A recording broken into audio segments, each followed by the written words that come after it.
Հարգելի հայրենակիցներ, քիչ առաջ ելույթը ընդամենը ևս մեկ անգամ հաստեց, որ իշխանությունը այնքան տագնապած է, որ խոսում է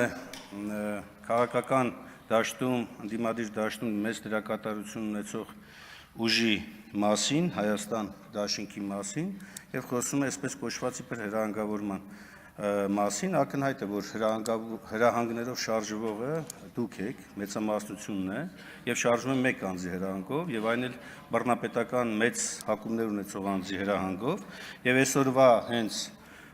նախագիծն էլ դրա վառ ապացույցներից մեկն է։ Նաեւ Տիկին Ջուլակյանին ուզում եմ անդրադառնալ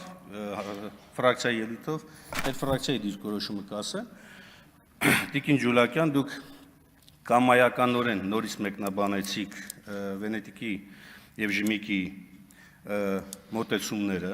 ընդ որում ասեմ, որ սրանք նաեւ միջազգային Հայաստանի կողմից ընդունված միջազգային պարտավորությունների շրջանակում են։ Ձեր բերված օրինակը ընդամենը օրինակներից է, բայց ոչ ընտրական գործընթացի կարևորագույն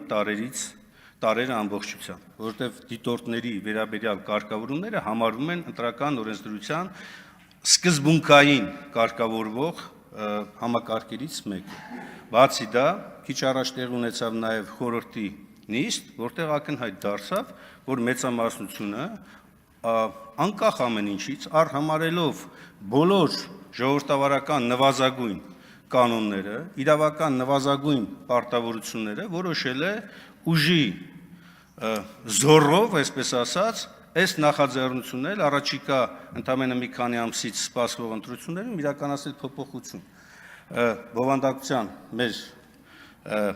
ֆրակցիայի ելույթի մասին կանդրադառնամ արդեն ֆրակցիայի ելույթում։